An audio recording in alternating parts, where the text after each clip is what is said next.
परिषद के zone number 10 के चुनाव होने जा रहे हैं और उसमें कई प्रत्याशी खड़े हैं जो भाग्य की अपने भाग्य की किस्मत आजमा रहे हैं। लेकिन एक बार तीसरी बार फिर मुझे आपके सहयोग से इस मैदान में उतारा है और मुझे उम्मीद है कि आप चश्मा के वोट पर निशान लगा के आपके अपने भाई अवैध सिंह को ज़्यादा कामयाब करोगे। बेस्ट ऑफ 3 हो है और बेस्ट ऑफ 5 हो है। बेस्ट ऑफ 3 का माँ एक हार चुकी हूँ मैं, कार्ड बस एक जीते हूँ। अब कड़ा जीत साबित करोगा जब मैं जीतूंगा। इस बात को इस बार मेरा सवाल नहीं है, तारा आपको सवाल है। हमको सवाल है। देख लीजिए कैंडिडेट एक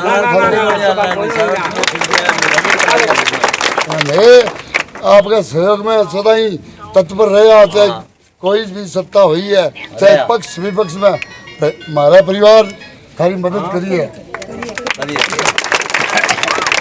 तो मेरी हाथ जोड़ के फिर विनती है कि आप भारी से भारी मतों से जिता के मेरे को कामयाब करें। सारी बहना बेटियाँ हो, भाइयों हो, भतीजा हो, मेरे हाथ जोड़ के बहुत बहुत दोबारा आपको विनती करने लग रही हूँ मैं। और आपकी बात पर मैं खड़े उतरूँगा, इस बात को बातों करने लग रही हूँ। बहुत बहुत धन्यवाद। नमस्कार, मैं हूं सुभाष चौहान और आप देख रहे हैं चैनल डी। जैसा कि आप सबको पता है कि सिरसा जिला परिषद के कल चुनाव होने वाले हैं और सिरसा जिला परिषद के जोन नंबर 10 में इंडियन नेशनल लोकदल के प्रत्याशी है चौधरी अभय सिंह खोड़। इस समय हम गांव भूटवाला में मौजूद है और हमारे साथ बातचीत करने के लिए मौजूद है स्वयं चौधरी अभय सिंह खोड़। आइए उनसे जानते हैं कि इस बार के जो चुनाव हो रहे हैं किस प्रकार के मुद्दे हैं जिनको लेकर के वो जनता के बीच में गए हैं, और अगर इस बार भी इंडियन नेशनल लोकदल का चेयरमैन बनता है तो सिरसा जिला के लिए कौन सी नई परियोजनाएं वो लेकर के आने वाले हैं। चौधरी अभय सिंह जी, आपका हमारे चैनल डी पर स्वागत है। चैनल डी का बहुत बहुत धन्यवाद। जी सर, जैसा कि पिछले 20 दिनों से ये चुनाव प्रचार चल रहा है और आज अंतिम चरण में पहुंच चुका है, आप गांव-गांव में और घर-घर में गए हैं, किस प्रकार की चुनौतियां, किस प्रकार के मुद्दे आपके सामने आए हैं? मेरे सामने कोई चुनौती नहीं थी और मुझे इस वार्ड की जनता इस वार्ड की नहीं, इलाहाबाद के 72 गांव की जनता मुझे तहसील से जानती है। लेकिन जो मुद्दे हैं विशेष तौर से महंगाई है, नशा का है और किसानों के प्रति जो तकलीफ़ें हैं, खाद बीज तेल और पानी की समस्या है, वो कई मुद्दे हमारे समक्ष है। लेकिन हमें जब भी सत्ता आई है तब हम इस बारे किसान के बारे में, गरीब के बारे में जो कल्याणकारी योजना बनाई है वो लोगों से छुपी हुई नहीं है। और अगर आगे हमारे को कोई सत्ता मिलती है, चाहे जिला परिषद में मिलो चाहे सरकार के भागीदार हो, हमेशा हम गरीब के साथ है। आज भी मेरी जनता, गरीब जनता मेरे साथ खड़ी है। पिछले 8 साल से हरियाणा में जो सरकार है वो दावे कर रही है कि हमने पूरे हरियाणा को नंबर 1 बना दिया है। तो ये आप घूमे हैं हल्के में, कैसा उनका दावा है? ये दावा बिल्कुल खोखला है। नंबर 1 जबान से कहने से तो आज हर आदमी कह देगा, मैं भी कह दूंगा कि अभी नंबर 1 मैं हूँ। लेकिन जनता निर्णय करती है कोई चीज़ का, वो करती है वोट के माध्यम से। और अब ये पता लग जाएगा 9 तारीख को जिला परिषद के जोन नंबर के 24 के 24 जोन है, वहाँ जनता किसको मत देती है। तो अपने आप ये सिद्ध हो जाएगा अभी नंबर 1 कौन है कौन नहीं है। ये जो जिला परिषद के चुनाव हो रहे हैं विधानसभा चुनाव का सेमीफाइनल माना जा रहा है, तो इसके जो नतीजे होंगे वो हरियाणा सरकार के ऊपर भी असर डालेंगे।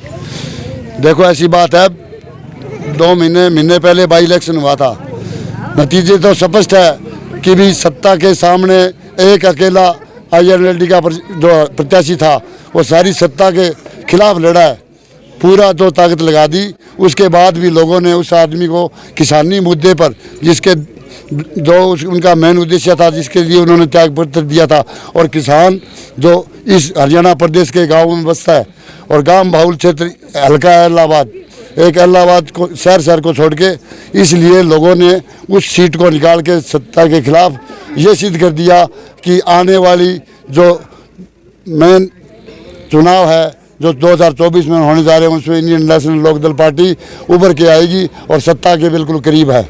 लेकिन अभी कल ही जो रिजल्ट आया, परसों जो आदमपुर उपचुनाव का जो नतीजा है उसमें इंडियन नेशनल लोकदल को हार का सामना करना पड़ा। ये बिल्कुल सत्य बात है, क्योंकि वहाँ एक छत्रराज चौधरी भजनलाल जी का रहा है और भजनलाल जी ने उस एक क्षेत्र के अंदर 25 साल तक काम किए थे, जो आज भी उन लोगों को नौकरी लगाया है। वो अगर भूल जाते हैं तो वो भी इंसान नहीं थे, इसलिए उन लोगों ने अपना निर्णय दिया है, वो हम उसको कबूल करते हैं भी उन्होंने सही निर्णय दिया है। लेकिन जब आम चुनाव हो गए क्यों कि आप मार्जिन देखो, कहाँ तो वो 40,000 से लीड करने की बात कर रहे थे, कहाँ 50,000 से लीड करने की बात कर रहे थे, जो कि घट के मार्जिन 16,000 पर आ गया। तो ये बात कहती है भी कुलदीप बिश्नोई का कोई जनाधार नहीं है, भव्य का कोई जनाधार नहीं था, वहाँ चौधरी भजनलाल का जनाधार था, जो कि धीरे धीरे सिमट कर खत्म होने को जा रहा है। बिल्कुल। आप अपने क्षेत्र की जनता को कल, क्योंकि इलेक्शन होने वाला है, कोई अपील करना चाहेंगे? मैं सभी से अपील करूँगा कि मैं तीसरी बारी आपके इस भुटवाड़ा की धरती से पैदा हुआ हूँ आदमी हूँ, इसलिए सब लोग किसी के मतभेद को भुलाकर इंडियन नेशनल लोकदल का प्रत्याशी होने के नाते चश्मा के निशान पर वोट लगाकर मुझे कामयाब करें। धन्यवाद चौधरी साहब, आपने चैनल डी के लिए समय दिया। हम भी आपकी जीत की कामना करते हैं और उम्मीद करते हैं कि आप एक भारी बहुमत से जीत करके और फिर से जो है जीत का परचम लहरा। बहुत बहुत धन्यवाद डी चैनल का। ठीक है, तो ये थे हमारे साथ में इंडियन नेशनल लोकदल के प्रत्याशी चौधरी अभय सिंह खोड़, जो कि अपने क्षेत्र के जनता के बीच में जा रहे हैं और आज अंतिम पड़ाव इनका पहुंच चुका है चुनाव प्रचार का। और पूरी जनता ने उम्मीद जताई है कि इस बार भारी बहुमत से चौधरी अभय सिंह खोड़ तीसरी बार जीत का परचम लहराएंगे। धन्यवाद।